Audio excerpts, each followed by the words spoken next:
Quiero que vayas conmigo al versículo 16 del tercer capítulo de Juan. Juan, tercer capítulo.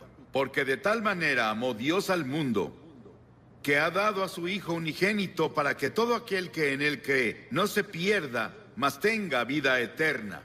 ¿Cuántos podemos decirlo juntos? Díganlo todos juntos.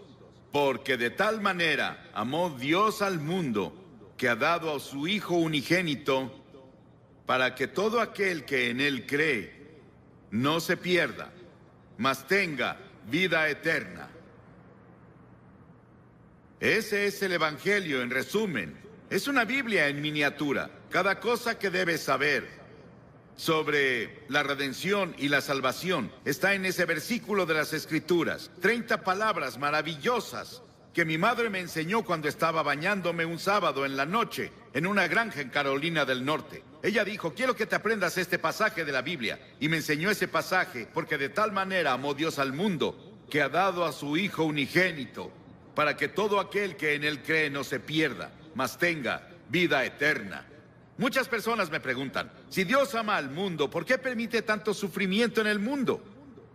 La guerra, las enfermedades, la pobreza, el odio, la soledad, el aburrimiento, el vacío, los problemas psicológicos, el desempleo, la violencia, la tensión, todas esas cosas. ¿Por qué Dios no viene y lo para? Esa es una pregunta que muchas personas se hacen. Algunas personas aquí en Nueva York dicen: ya no puedo más, y se están suicidando.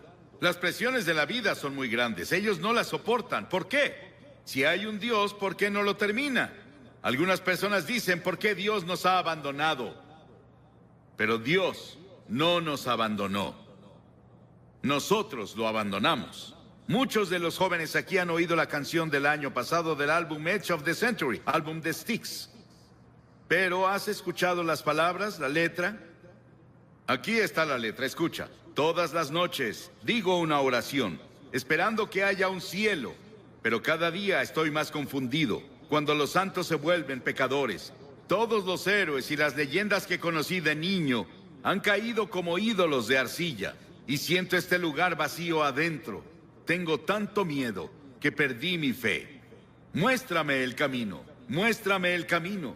Llévame esta noche a la montaña, y llévate mi confusión, y muéstrame el camino.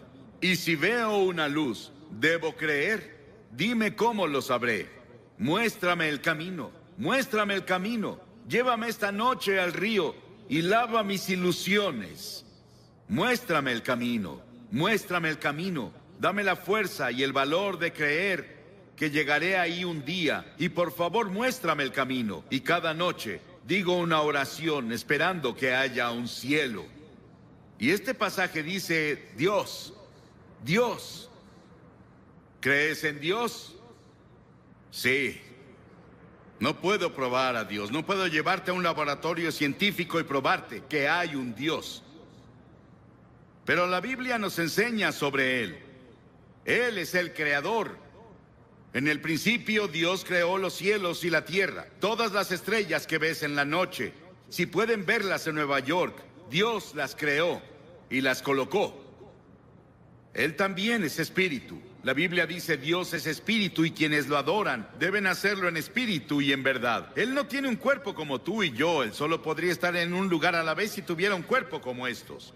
Pero Dios es espíritu y está en todos lados al mismo tiempo. Puede estar en Rusia, puede estar en China, puede estar en América, puede estar en África, puede estar en Latinoamérica, puede estar en todos lados al mismo tiempo.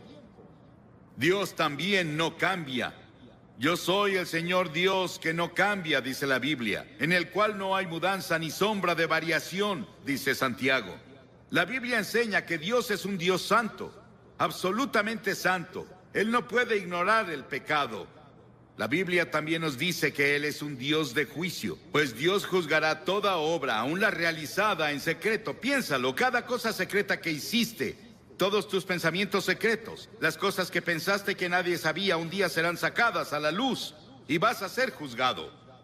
La Biblia dice que Dios ha fijado un día en el que juzgará al mundo. Piénsalo, fijó un día, un momento en el que Él va a juzgar al mundo y tú estarás ahí. Dios, pero Dios también es un Dios de amor. Mi madre me amaba. Pero ella no me amaba, ni cercano a lo mucho que Dios me ama, y eso parece imposible de creer. Mi esposa me ama. Yo la amo. Tengo 5 hijos, los amo. Tengo 19 nietos, los amo. Y espero que ellos me amen. Tengo 3 bisnietos, creo que me aman, y los amo, y sé que todos aman al Señor. Pero nada puede compararse con el amor de Dios. Tuvieron que inventar una nueva palabra en griego para decirnos algo sobre el amor de Dios. Dios es un Dios de amor, Él te ama. Y si hay una cosa que quiero que te lleves de este gran parque cuando te vayas hoy es esto: Dios te ama. Dios te ama. Dios te ama. Y Dios está interesado en ti. Y Él tiene contados tus cabellos. Él ve al pajarillo caer. Sabe todo de ti y te ama. No importa cuántos pecados hayas cometido o lo que hayas hecho. Podrías haber llegado tan bajo como Nicky Cruz lo describió, su vida hace rato, pero Dios te ama.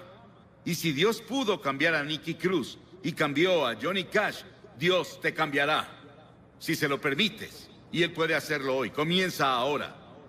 Sí, Dios es un Dios de juicio. Él traerá juicio a cada obra, y Él estableció un día en el que Él traerá el juicio al mundo. Pero Dios también es un Dios de amor. Nada se compara al amor de Dios. La Biblia dice, Dios es amor. Sí, los he amado con amor eterno, dice Jeremías. Y por esa razón Dios creó al hombre. ¿Te has preguntado por qué estás aquí? ¿Por qué Dios creó los humanos? ¿Y cuál es el propósito de los humanos? Dios te creó porque Él es un Dios de amor. Y Él quería que otras criaturas en el universo pudieran elegir amarlo también. Entonces, Él creó al hombre, Adán y Eva. Él los puso en un paraíso perfecto. Y creemos que se localizaba en un país que ahora se llama Irak, en la cabeza del Golfo Pérsico. Mucho de la Biblia se escribió en Irak, Nínive, Babilonia, Ur de los caldeos, de donde viene Abraham. Y Abraham es el padre de los judíos, de los cristianos y del pueblo islámico. Abraham es alguien a quien vemos como el principio. Él venía de Irak y es la razón por la que había mucho interés en Irak durante la guerra del Golfo. Por eso muchos libros fueron escritos en la Biblia sobre el Golfo. Y Dios creó al hombre y lo puso en el jardín del Edén, un ambiente perfecto, un paraíso perfecto. Y Dios le dio al hombre una elección. Dios dijo, quiero que tengas todo el fruto del jardín, salvo un árbol. No puedes comer de ese árbol. Dios probó al hombre. Y Dios dijo, si comes de ese árbol, vas a romper mi ley. Vas a sufrir y morirás. Y el hombre rompió la ley de Dios. Dios le dio el libre albedrío para elegir, y el hombre eligió rebelarse contra Dios. Escuché un talk show en la tele el otro día. Pude escuchar a casi todos. Discutían qué está mal con la naturaleza humana. ¿Por qué las personas hacen las cosas que hacen? ¿Por qué las personas cometen los crímenes que hay? ¿Por qué las personas dicen mentiras? ¿Por qué hay tantos celos? ¿Por qué hay tantos problemas en el mundo? Es porque el hombre está enfermo. Y la enfermedad se llama pecado. ¿Cuál es la principal causa de la guerra? El crimen, el engaño y el fraude. ¿Por qué debemos tener hospitales y cárceles con barrotes en las ventanas y fuerzas policíacas y fuerzas militares? Nuestros problemas sociales básicamente son morales y espirituales. Y los problemas morales requieren una solución religiosa. Todos estos problemas indican que algo está mal con la naturaleza humana. Las personas esperan que la tecnología o la fuerza política nos salven. Pero Dios dice, tu problema está en tu corazón. El primer pecado que se cometió fue cometido en un paraíso. Es un problema del corazón. Jesús dijo, porque del corazón salen los malos pensamientos, los adulterios, la fornicación, los homicidios, los robos y las calumnias. La Biblia dice en Romanos 6, la paga del pecado es muerte. La Biblia dice, pecado es romper la ley. ¿Qué ley? La ley de la conciencia. ¿Has ido en contra de tu conciencia? Cometiste un pecado. ¿Alguna vez has roto alguno de los 10 mandamientos? Eres pecador. No has cumplido los requerimientos del sermón de la montaña. Eres un pecador. No cumplimos lo que Dios requiere. Somos pecadores ante Dios. Y el pecado se interpone entre Dios y tú. Se interpone entre tú y la paz. Entre tú y la felicidad. Entre el gozo y tú. Entre tú y la seguridad de que si mueres irás al cielo. Salomón, el gran rey de Israel, una vez dijo: no hay un hombre sin pecado. Estamos alejados de Dios, recordemos eso. Estamos separados de Dios. A pesar de eso, Él aún nos ama. Sí, hay un infierno.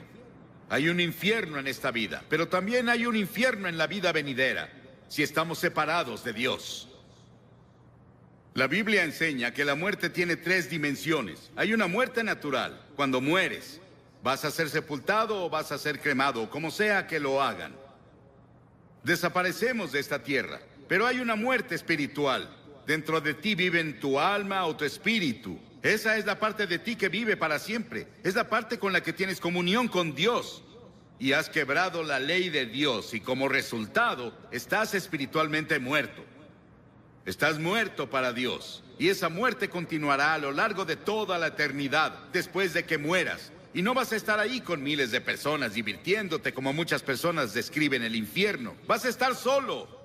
Vas a estar en una terrible soledad ahí. Y eso es el infierno. Y podemos tener infierno en esta vida, el infierno en la vida venidera. Y eso se llama muerte eterna. Las palabras que Cristo usa en el Nuevo Testamento para describir el castigo al pecado son pérdida, perecer, condenar, castigo, infierno. Dios vio toda esta confusión y nos vio tropezando en la oscuridad. No sabíamos qué hacer con nuestro ser. Estábamos aburridos por un lado, o muriendo físicamente por el otro. Dios decidió hacer algo al respecto con su amor. Dios no podía olvidarnos, o no cumpliría su palabra, no sería Dios. Dijo que si pecabas, morirías. Que si pecabas, sufrirías. ¿Debemos sufrir y morir para que Dios cumpla su palabra? Un día caminaba con uno de mis hijos en un sendero de Carolina del Norte. Pisamos un hormiguero y vimos abajo y había hormigas muriendo y sufriendo y su casa estaba destruida. Mi hijo me dijo: papá, ¿no sería genial que las ayudáramos a reconstruir su casa y las lleváramos a sus hospitales? Y dije: sí, pero somos muy grandes y ellas chiquitas. Y pensé que era una buena ilustración. Dios miró desde el cielo y nos vio con toda nuestra oscuridad, con nuestros tropiezos y nuestros problemas, y peleas, y disputas, y dificultades, y guerras. Pero Dios era muy grande. Somos muy pequeños. Parecemos hormigas arrastrándose en este planeta. ¿Qué podía hacer Dios? Dios decidió hacer algo al respecto. Dios se volvió hombre. Dios se volvió hombre, y ese hombre es el Señor Jesucristo. Él nació de la Virgen María y vino con un propósito. Él vino a salvarte y a salvarme y a salvar al mundo. Y Él vino a morir. Es el único hombre que vino al mundo con el propósito de morir. Llevó nuestros pecados a la cruz. Lo llevaron fuera de Jerusalén y lo clavaron ahí los romanos, no los judíos, los romanos. Lo llevaron fuera de los muros de Jerusalén y lo clavaron en una cruz. Y Él derramó su sangre. Y en ese terrible momento, cuando estaba ahí, dijo: Dios mío, ¿por qué me has abandonado? Y en ese terrible momento hizo 7 agonizantes expresiones. Y en esas expresiones Él nos decía que se llevó nuestros pecados. Fue hecho pecado por nosotros. Piénsalo, Él fue hecho pecado. Se volvió culpable de tu adulterio. Se volvió culpable de todos los pecados sexuales que cometiste. Se volvió culpable de toda la envidia y los celos y las peleas y los asesinatos y homicidios que lees en los periódicos casi a diario. Él lo hizo, pecado por nosotros. El Señor puso sobre Él la iniquidad de todos nosotros. Piénsalo. Él tomó nuestros pecados. ¿Y qué debemos hacer? Debemos arrepentirnos del pecado. A lo largo de todo el Antiguo Testamento, los profetas decían: arrepiéntete. El primer sermón que Jesús predicó fue: arrepiéntete. En todo el Nuevo Testamento escribió: arrepiéntete, arrepiéntete, arrepiéntete, arrepiéntete. ¿Qué significa arrepentirse? Significa que confiesas a Dios: he pecado contra ti, Señor. Lo admito. Significa que te vuelves de tus pecados. Estás dispuesto a dejar que Dios haga su voluntad en tu vida y estás listo para seguirlo y servirlo desde ahora. Eso es arrepentimiento. Hace unos días, en nuestro pan diario llamado Llévame a la Cruz, Cliff Barrows me dio esta maravillosa historia. Un policía, un oficial, estaba patrullando una noche en un pueblo del norte de Gran Bretaña, cuando escuchó un sollozo entrecortado. Vio a un niño en la sombra sentado en una puerta y las lágrimas corrían por sus mejillas. El niño dijo: estoy perdido. Por favor, lléveme a casa. El policía comenzó a nombrarle calle tras calle, intentando ayudar al niño a recordar dónde vivía. Él nombró tiendas y hoteles en el área, pero no tuvo éxito.